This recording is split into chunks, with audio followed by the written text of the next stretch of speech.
ચેનલમાં તમારું સ્વાગત છે। આજે બનાવીશું રક્ષાબંધન નિમિત્તે અથવા તો કોઈ પણ તહેવાર નિમિત્તે તમે એકદમ સરળતાથી બનાવી શકો એવી એક મીઠાઈ જે છે ટોપરા પાક।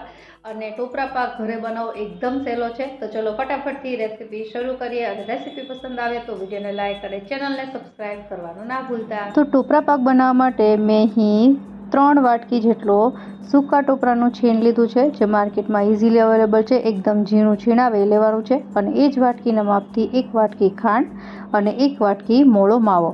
તો આ માપ છે, આ માપથી આપણે ટોપરા પાક બનાવીશું। હવે સૌપ્રથમ એક કડાઈમાં ચાસણી લેવાની છે। તો જે ખાંડ આપણે 1 વાટકી લીધી છે એ ઉમેરી દઈશું અને ત્યારબાદ ખાંડ ડૂબે એટલું પાણી। અને હવે આ ખાંડ એક વખત ઓગળી જાય ત્યારબાદ આપણે 1 તાર જેટલી ચાસણી લેવાની છે। 1 તાર કરતાં ઓછી હોય તો પણ ચાલે, પણ 1 તાર જેટલી લેવી, જેનાથી ટોપરા પાકનો શેપ છે એ એમને હોલ્ડ રહેશે। જો ઘણી વખત તમે ચાસણી એકદમ કડક લઈ લેશો તો ટોપરા પાક સરસ રીતે શેપમાં તો નહીં જ આવે પણ વિખાઈ જશે, અને જો એકદમ ઢીલી હશે તો એ સેટ નહીં થાય। અને ટોપરા પાકમાં ઘી છે એનું પ્રમાણ એકદમ ઓછું હોવાના લીધે જો ચાસણી કડક થઈ જશે તો ટોપરા પાક છે એકદમ કડક અને ચવડ જેવો બનશે। તો અમુક ટિપ્સ યાદ રાખવાની ચાસણી બનાવતી વખતે। તો હવે ખાંડ ઓગળી ગયા પછી ચાસણી છે બની ગઈ છે અને તમને હું નજીકથી બતાવી દઉં। થોડો આપણે હાથમાં લઈને જોઈએ તો આ રીતનો તાર બને છે। આ તાર જે એ એકદમ કડક તાર નથી, તમે જોઈ શકો છો આખો તાર બને છે પણ એ તૂટતો નથી। તો બસ આ રીતની ચાસણી લેવાની છે। હવે આપણે કડાઈ નીચે લઈ લેશું અને સૌપ્રથમ જે આપણે 1 વાટકી માવો રાખ્યો તો એ માવાને આપણે એમાં એડ કરી દેવાના છે। હંમેશા ટોપરા પાક છે એમાં માવો એડ કરવાથી એક તો એનું જે ટેક્સચર માવાનું હોય છે એનાથી ટોપરા પાક સોફ્ટ પણ બને છે અને ખાવામાં ડ્રાય નથી લાગતો। તો માવો અચૂકથી એડ કરવો।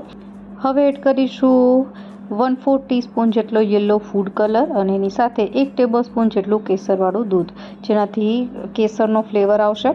અને યલો ફૂડ કલર તમારી પાસે ન હોય તો તમે સ્કીપ કરી શકો છો। હવે સારી રીતે મિક્સ કરી દેશું। તો આ એકદમ લાઇટ ગોલ્ડન યલો જેવો કલર આવી ગયો છે અને ટોપરા પાકનો કલર આ ટાઈપનો જ હોય છે માર્કેટમાં તમે જુઓ તો। ત્યારબાદ સૌથી છેલ્લે આપણે સૂકા ટોપરાનું છીણ એડ કરીશું અને સારી રીતે મિક્સ કરી દેવાનું છે। જો તમે ઈચ્છો તો આમાં 1 ટીસ્પૂન જેટલો ઇલાયચી પાવડર ઉમેરી શકો, મેં આજે નથી ઉમેર્યો।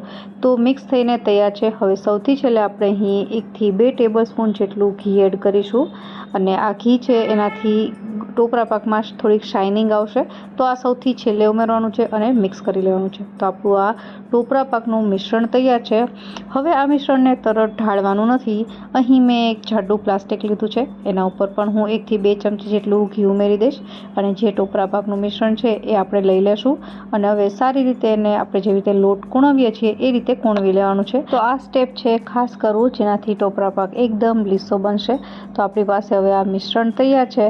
હવે આપણે આને પ્લેટમાં ઢાળી દઈએ। તો મેં અહીં ઘીથી ગ્રીસ કરેલી પ્લેટ તૈયાર રાખી છે, એમાં આ ટોપરા પાકને આપણે આવી રીતે ઢાળી તવીથાની મદદથી એક સરખો કરી લેવાનો છે અને ત્યારબાદ ઉપરથી આપણે અહીં ચાંદીનું વરખ છે એ એડ કરીશું। ચાંદીનું વરખ તમારી પાસે ન હોય તો તમે એ ન ઉમેરો તો પણ ચાલે, એ જસ્ટ ગાર્નિશિંગ માટે જ છે। ત્યારબાદ ઉપરથી પિસ્તાની કતરણ અને કેસરથી ગાર્નિશ કરી લઈએ અને હવે એને 5 થી 10 મિનિટ માટે એમનેમ રાખશું અને ત્યારબાદ છરીની મદદથી કાપા કરી અને સર્વ કરીશું।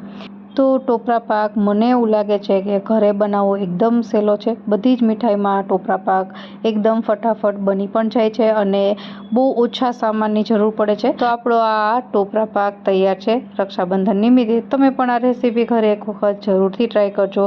એકદમ સહેલી છે બનાવી। આશા રાખું રેસીપી જરૂરથી પસંદ આવી હશે। ફરી મળીએ નવી રેસીપી સાથે, ત્યાં સુધી બાય બાય।